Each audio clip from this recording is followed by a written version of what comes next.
Innal hamdalillah nahmaduhu wa nasta'inuhu wa nastaghfiruh wa na'udzu billahi min shururi anfusina wa min sayyiati a'malina. May yahdihillahu fala mudilla lahu wa may yudlil fala hadiya lahu. Ashhadu an la ilaha illallah wahdahu la sharika lah wa ashhadu anna Muhammadan 'abduhu wa rasuluh la nabiyya wa la rasula ba'dah. Allahumma salli wa sallim ala hadha an-nabiyil karim wa ala alihi wa ashabihi ajma'in. Ya ayyuhalladzina amanu ittaqullaha haqqa tuqatih wa la tamutunna illa wa antum muslimun. Ya ayyuhalladzina amanu ittaqullaha wa qulu qawlan sadida yuslih lakum a'malakum wa yaghfir lakum dhunubakum wa may yuti'illaha wa rasulahu faqad faza fawzan 'azima. Wa ba'd, fa inna ahsanal kalam kalamullah wa khairal huda huda Muhammadin sallallahu alaihi wa alihi wasallam wa syarral umuri muhdatsatuha wa kullu muhdatsatin bid'ah wa kullu bid'atin dhalalah wa kullu dhalalatin finnar. Amma ba'd, ma'asyiral hadirin a'azzani Allah wa iyyakum. Jamaah hadirin sekalian yang semoga dimuliakan oleh Allah Subhanahu wa taala. Alhamdulillah, kita bersyukur kepada Allah Subhanahu wa taala atas berbagai macam nikmat yang telah Allah berikan kepada kita semua, yang dimana nikmat-nikmatnya nggak akan pernah bisa kita menghitungnya, saking banyaknya.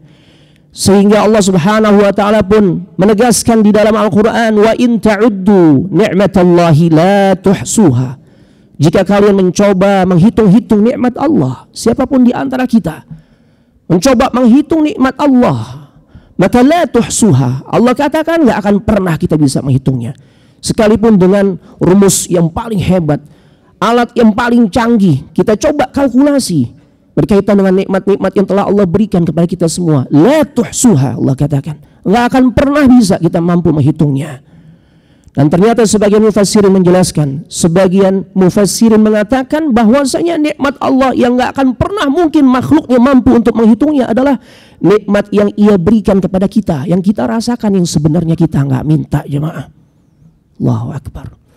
Adakah di antara kita yang semalam sebelum tidur berdoa kepada Allah, ya Allah, jadikan esok hari pada tanggal 9 Jumadil Akhirah 1445 Hijriah atau bertepatan dengan tanggal 22 Desember 2023, besok keadaanku masih bisa membuka kedua mata, masih bisa menggerakkan kedua tangan, melangkahkan kedua kaki, jantung ini masih bisa berdetak, ya Allah, paru-paru bekerja dengan baik, aliran darah lancar, sistem saraf, persendian, tulang dan sebagainya, metabolisme pencernaan, semua bekerja dengan baik. Adakah di antara kita yang minta kepada Allah sampai sedetil itu? Kadangkala doa yang paling minim yang seharusnya kita baca sebelum tidur, bismikallahumma amutu wa ahya, luput kita baca. Apalagi sampai minta, memohon, berdoa kepada Allah dengan doa yang sampai serinci seperti itu. Gak akan ada di antara kita yang minta kepada Allah dengan penyampaian yang sebegitu lengkapnya. Tapi hadirnya kita sekarang di Masjid Nur Salma, Allah buktikan sesuatu yang gak kita minta, Allah kasih. Dan itu adalah nikmat yang gak akan pernah mungkin siapapun mampu untuk menghitungnya. Ma'asyiral hadirin a'azzanallahu wa iyyakum. Dalam sebuah hadis yang dikeluarkan melalui jalan sahabat Anas ibn Malik, Nabi SAW bersabda, al-imanu nisfani. Iman itu dibagi menjadi dua. Nisfun fis sabr. Setengah yang pertama itu ada pada kesabaran. Wa nisfun fis syukr. Dan setengah berikutnya itu ada pada nilai syukur. Khusus pada pembahasan khutbah Jumat yang singkat ini, kami akan sampaikan tentang nilai kesabaran. Satu amalan yang sangat luar biasa, yang dimana Allah Subhanahu wa ta'ala menjanjikan sebagaimana Ia firmankan dalam surah Az-Zumar ayat 10. Innama yuwaffas sabiruna ajrahum bighairi hisab. Sesungguhnya hanyalah orang-orang yang bersabar yang dia akan mendapatkan ganjaran pahala yang gak terhingga. Allahu Akbar. Rata-rata Nabi katakan ganjaran pahala yang kita terima dari amal saleh, dari ibadah yang kita kerjakan itu 10 sampai 700 kali lipat jemaah. Rata-rata seperti itu. Tapi ada amalan yang nilainya unlimited, terserah Allah, bighairi hisab. Tidak lain amalan tersebut adalah sabar jemaah. Makanya hendaklah setiap dari kita berusaha untuk memiliki sifat sabar. Karena nilai yang sangat luar biasa di sisi Allah Subhanahu wa taala. Ini bisa menjadi bekal terbaik untuk kita bawa nanti di hadapan Allah Subhanahu wa taala. Sabar ada pada 3 kondisi para ulama katakan. Yang pertama, as-sabru fi ta'atillah. Bersabarlah di saat kita menjalankan ketaatan, di saat kita beribadah kepada Allah. Apapun ibadah yang kita kerjakan, di antara hal yang menjadikan kita bisa tetap bertahan di dalam ibadah tersebut sehingga kita bisa mendapatkan pahala yang melimpah di sisi Allah, pahala yang maksimal di sisi Allah, tidak lain bermodalkan sabar. Allah Subhanahu wa taala menyampaikan, tatkala kita diperintahkan oleh Allah untuk senantiasa mendisiplinkan keluarga kita melaksanakan sholat, kita butuh sabar. Dan kita saat melaksanakan sholat pun butuh sabar. Wa'mur ahlaka bis-shalah wastabir 'alaiha. Allah Subhanahu wa taala firmankan, perintahkanlah keluargamu untuk mereka disiplin melaksanakan salat. Dan kemudian Allah katakan kepada hambanya bahwasanya laksanakan salat yang didasari dengan kesabaran jemaah. Wastabir 'alaiha. Saat kita mengerjakan salat pun butuh kesabaran. Begitu juga sebagaimana tatkala kita merintahkan anak-anak kita atau keluarga kita untuk mereka disiplin mengerjakan salat. Kalau kita nggak punya modal kesabaran, kita nggak bisa menjalankan perintah Allah tersebut. Dengan penuh kedisiplinan, kita perintahkan terus anak-anak kita, keluarga kita ingatkan setiap harinya untuk salat. Nah, udah masuk subuh, salat nak. Udah masuk zuhur, salat. Udah masuk asar, salat nak. Udah masuk maghrib, isya, terus. Seminim-minimnya 5 kali sehari jemaah. Ini seminim-minimnya jemaah. Kenapa anak katakan seminim-minimnya? Karena pada saat sholat subuh misalnya, ini termasuk sholat yang paling berat. Jangankan anak-anak kita pun kadang sulit untuk bangun subuh. Apalagi anak kita. Berarti orang tua pasti akan lebih banyak dia menyampaikan kepada anaknya untuk dia mengerjakan sholat. Nggak cukup hanya sekali. Makanya minimal sehari 5 kali. 1 bulan berarti tinggal kalikan 30, 150 kali. Kali 1 tahun 12 bulan berarti 1800 kali. Berapa lama masa di mana orang tua disiplin lewat lisannya, nak salat, nak salat, nak salat. Nabi katakan muru auladakum bis-shalah wa hum abna'u 7 sinin. Perintahkanlah anak-anak kalian untuk disiplin mengerjakan salat. Dan saat itu orang tua harus benar-benar maksimal, harus benar-benar dia komitmen senantiasa mengingatkan anaknya di saat mereka berusia 7 tahun jemaah. Baru mulai berubah konsep di saat anak kita berusia 10 tahun. Karena dibolehkan kita untuk memukulnya dengan pukulan yang tidak menyakiti. Pukulan yang maknanya agar anak kita punya perhatian. Sholat tidak boleh diremehkan. Boleh jadi kita punya pengalaman di masa kecil. Saat orang tua kita begitu disiplin. Kita sudah memasuki usia 10 tahun bahkan lebih. Kita mulai malas sholat. Kita lagi asyik dengan mainnya kita atau permainan yang kita sedang jalani. Orang tua kita mungkin dia pukul tembok, dia pukul meja. Apa artinya? Ini dalam rangka untuk mendisiplinkan kita tentang perkara salat. Bisa dengan pukulan di saat usia 10 tahun. Nah, usia 7 sampai 10 tahun itu usia di mana orang tua menggunakan konsep saat merintahkan mereka salat itu dengan lisannya. Dan ini butuh kesabaran jemaah. Kalau tadi 1 tahun berarti 1800 kali minimal lewat lisan kita nih. Gak boleh kita capek, gak boleh kita merasa bosan. Minimal 1800 kali. Kalau itu 3 tahun kita jalani, kalikan saja. Berarti 5400 kali jemaah. Orang tua senantiasa menyampaikan kepada anaknya setiap harinya sampai dia usia 10 tahun, dari 7 sampai 10 tahun setiap hari itu. Yang kalau kita kalkulasikan tidak kurang dari 5400 kali orang tua perintahkan anak nak sholat, nak sholat, nak sholat. Allahu Akbar. Dan hal yang seperti ini akan membekas pada diri anak. Secara psikologi mereka akan punya perhatian lebih terhadap salat ini. Ini perkara penting. Kenapa? Setiap hari masuk di telinganya perintah tentang salat. Dan kenapa harus usia 7 tahun? Nabi sampaikan, karena usia 7 tahun ini masuk kategori usia mumayyiz. Seorang anak bisa membedakan antara yang baik dan benar, perkara penting nggak penting. Ini disebut usia mumayyiz. Dan di sisi lain usia 7 tahun anak hanya menjadikan orang tua satu-satunya sebagai figur yang sangat disegani. Berbeda kondisinya kalau si anak sudah berusia SMP, masuk usia SMP ataupun SMA. Kadang kalau orang tua juga curhat, Ustadz gimana nih? Alhamdulillah anak dan suami sudah hijrah. Anak pengen ya anak-anak juga seiring, seirama, sejalan. Kita semua ke jalan Allah. Anak ingin mendisiplinkan anak-anak untuk sholat, tapi mereka selalu berkelit. Mereka selalu ngebangkang, Ustadz. Biasanya anak nggak langsung menjawab. Anak balik bertanya, ibu, bapak, perintahkan anak untuk sholat secara disiplin saat umur berapa? Dia katakan, saat usia SMA, Ustadz. Ya pantas. Karena menyelisih konsep yang Nabi SAW ajarkan. Nabi ajarkan saat usia 7 tahun sampai 10 tahun disiplin orang tua. Karena kalau udah masuk usia SMP, usia SMA, dia sudah nggak menjadikan orang tua satu-satunya sebagai figur yang dia sukai. Bahkan seringkali dia lebih suka, dia lebih matching, dia lebih merasa nyaman dengan teman-temannya. Artinya apa? Bukan nggak bisa. Kesabaran jauh lebih dibutuhkan. Di saat konsep yang kita gunakan mendisiplinkan anak itu menyelisih apa yang Nabi SAW telah ajarkan. Dibutuhkan kesabaran di dalam perkara ketaatan, jemaah. Ma'asyiral hadirin azzanillahu iyyakum. Yang kedua, sabar sangat dibutuhkan di tarikil ma'asi. Di saat kita ingin menghindarkan diri kita untuk enggak mudah jatuh kepada perbuatan dosa dan maksiat. Apalagi kita hidup di masa sekarang, jemaah. Ya Allah. Orang zaman dulu simple. Kadang-kala mereka enggak mau banyak keluar rumah. Saat kita ketemu, kita tanya dia kenapa? Antum nggak keluar rumah? Dia katakan, anak khawatir kalau terlalu banyak keluar rumah, bergaul dengan orang-orang di luar, melihat hal-hal di luar, itu nambah atau numpuk-numpuk dosa.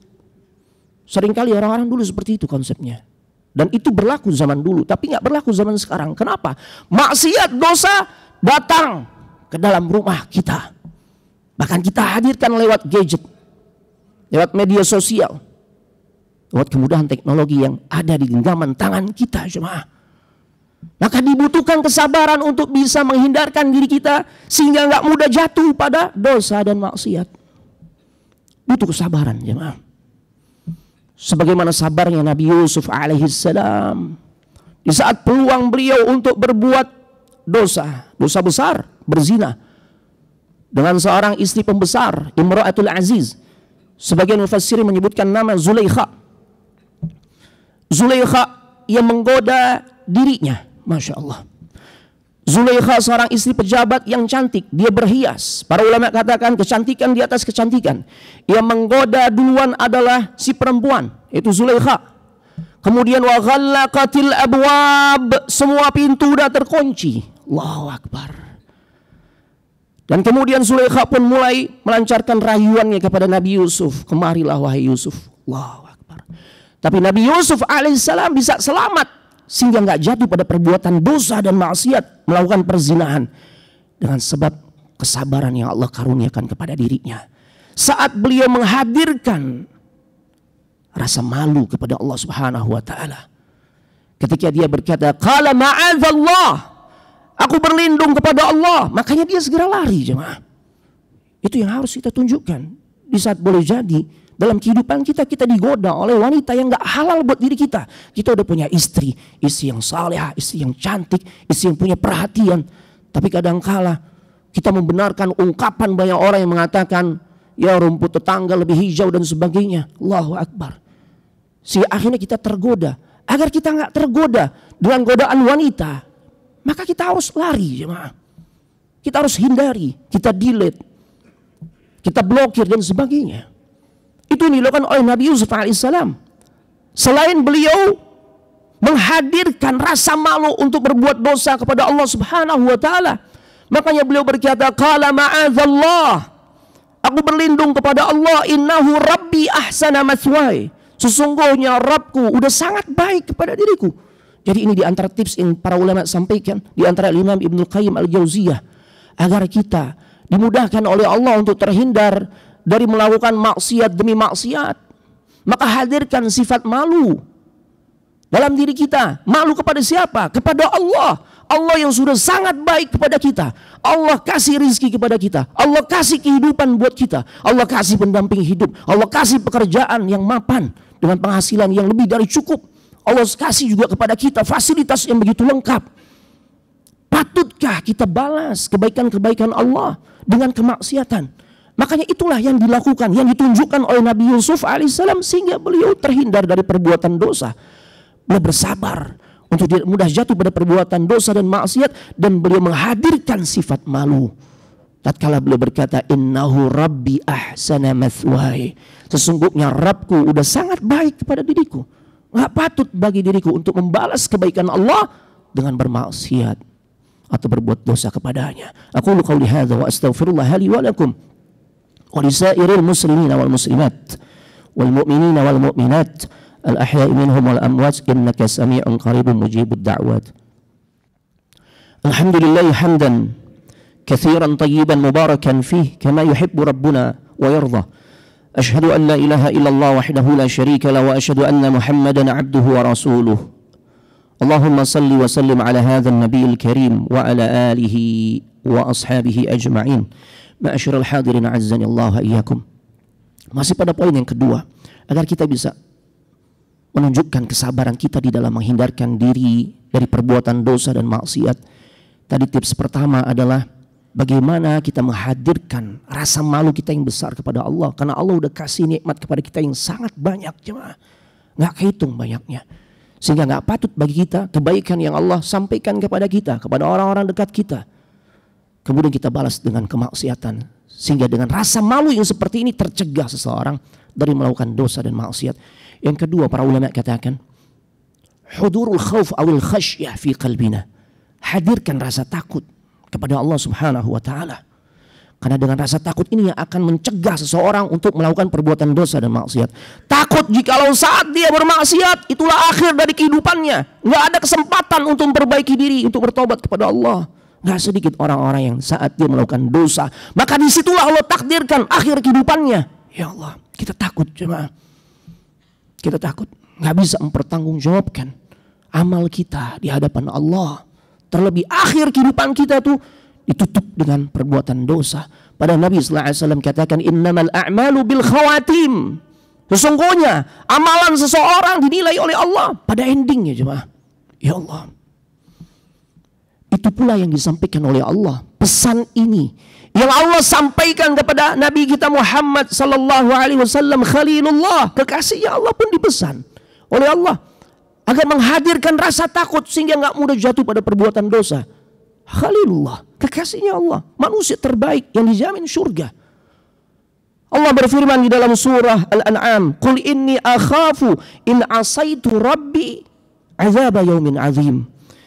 Kata Allah, katakanlah ya Muhammad, aku benar-benar takut akan azab hari kiamat nanti jika aku berbuat durhaka kepada Allah. Ya Allah, Nabi dipesan jemaah, apalagi kita yang berlumuran dosa dan maksiat. Maka hadirkan rasa takut sebagai benteng terbaik sehingga kita bisa Allah berikan kesabaran agar menghindarkan diri dari perbuatan dosa dan maksiat kepada Allah Subhanahu wa taala. Makanya kalau kita simak ayat-ayat yang Allah Subhanahu wa taala sampaikan di dalam Al-Qur'an, tatkala Allah menyeru ya ayyuhalladzina amanu, wahai orang-orang yang beriman, para ulama tafsir menjelaskan kalau kita baca Al-Qur'an sampai pada ayat yang redaksinya seperti itu, maka simak. Fokuskan perhatian. Biasanya Allah akan menyampaikan hal yang penting, apakah perintah, apakah larangan, atau hal-hal yang sangat penting. Di banyak ayat Allah katakan setelah mengucapkan atau menyampaikan ya ayyuhalladzina amanu, maka penyampaian yang berikutnya Allah katakan ittaqullah. Ya ayyuhalladzina amanu ittaqullaha haqqa tuqatih. Ya ayyuhalladzina amanu ittaqullah wal tanzur nafsum ma qaddamat lighad. Wahai orang-orang yang beriman, takutlah kalian kepada Allah. Karena sesungguhnya orang-orang yang beriman saat disebut nama Allah, innamal mu'minuna alladzina idza dzukirallahu wajilat qulubuhum. Hanyalah orang-orang yang beriman yang tatkala disebut nama Allah bergetar hatinya, hadir rasa takut. Makanya kalau kita dapati kisah-kisah para salaf terdahulu, ketika mereka bengkok jalannya, mau melakukan perbuatan dosa yang dimana dosa yang akan dia lakukan selangkah lagi dia akan jalani, cukup dengan satu nasihat kalimatnya ittaqillah. Kisah masyhur sebagai penutup khutbah kita di siang hari ini. Ya, hadis yang sering kita dengar. Tatkala ada 3 orang yang terjebak dalam gua, ya dia sedang berteduh, kemudian mulut gua tertutup batu besar. Masing-masing menyampaikan permohonan kepada Allah. Mereka bertawassul, menyampaikan amal-amal saleh yang mereka pernah kerjakan, dan mereka berharap jikalau amal itu diterima, itu bisa menyelamatkan diri mereka. Allah geser batu tersebut. Di antara dari 3 orang yang berdoa ini, dia menyampaikan kejadian yang pernah dia alami. Dia sangat suka kepada seorang wanita yang masih sepupu, karena sepupu itu boleh dinikahi. Sepupu itu bukan mahram. Seorang laki-laki ini dia mengatakan, aku sangat menyukai sepupuku, tapi dia tidak menyukai diriku. Dia tidak ingin memenuhi apa yang menjadi keinginanku untuk menyetubuhi dirinya. Namun pada satu hari ternyata di dalam keadaan kepepet, sepupu wanitanya datang kepada dirinya. Dia siap diperlakukan apapun asal laki-laki tersebut, sepupu laki-lakinya, memberikan pinjaman 120 dinar. Bayangkan jemaah, ini jumlah besar. 1 dinar itu 4,25 gram emas murni. Berarti hampir setengah M. Atau kurang lebih sekitar 500-an juta tuh. Masya Allah, dia pinjam uang. Kalau sepupu laki-lakinya mau berikan, saya siap. Engkau lakukan apapun terhadap diriku, termasuk menzinai dirinya. Dan terjadilah hal itu. Tatkala si wanita sudah pasrah, dan sang laki-laki tinggal selangkah lagi, dia akan menzinai wanita yang sangat dicintainya. Si wanita berkata, dia nggak banyak beri nasihat kepada laki-laki tersebut, kepada sepupu laki-lakinya. Cukup dengan mengatakan, ittaqillah, takutlah engkau kepada Allah. Allahu Akbar. Bergetar hatinya jemaah, dan tercegah dia dari melakukan perbuatan zina. Dia urungkan tuh niatnya, bahkan kesempatan yang tinggal selangkah lagi, dia bisa melampiaskan hasratnya, kelezatan bermaksiat kepada Allah yang tinggal selangkah lagi, dikalahkan oleh nikmatnya, rasa takut yang Allah hadirkan dalam hatinya, sehingga pada akhirnya dia tinggalkan wanita tersebut. Dia nggak jadi zinai, bahkan 120 dinar yang kurang lebih sekitar setengah M itu dia bebaskan cuma-cuma, bukan menjadi sebuah pinjaman yang harus dilunasi, enggak, diberikan. Allahu Akbar. Orang ini bisa tercegah dari perbuatan dosa dan maksiat karena menghadirkan rasa takut kepada Allah. Innallaha wa malaikatahu yusalluna 'alan nabiy ya ayyuhalladzina amanu sallu 'alaihi wa sallimu taslima. Allahumma salli 'ala Muhammad wa 'ala ali Muhammad kama shallaita 'ala Ibrahim wa 'ala ali Ibrahim innaka Hamidum Majid. Allahumma barik 'ala Muhammad wa 'ala ali Muhammad kama barakta 'ala Ibrahim wa 'ala ali Ibrahim innaka Hamidum Majid. Allahumma ighfir lil muslimina wal muslimat wal mu'minina wal mu'minat al ahya'i minhum wal amwat innaka sami'un qaribun mujibud da'awat ya qadhiyal hajat. Rabbana zalamna anfusana wa illam taghfir lana wa tarhamna lanakunanna minal khasirin. Allahumma ansur ikhwanana al muslimin wal mustad'afin wal mujahidin fi Palestin. Allahumma ansurhum nasran mu'azzaran. Allahumma anzil fi qulubihimus sakinah. Allahumma shfi jarhahum washfi mardahum. Allahumma arham mautahum. Allahumma taqabbal syuhada'ahum. Allahumma farriq jam'al yahud wa shattit shamlahum wa anzil fi qulubihim ar-ru'b ya qawiyyu ya azizu ya jabbar ya rabbal alamin. Rabbana atina fid dunya hasanah wa fil akhirati hasanah wa qina adzaban nar. Wallahu ya'lamu ma tasna'un.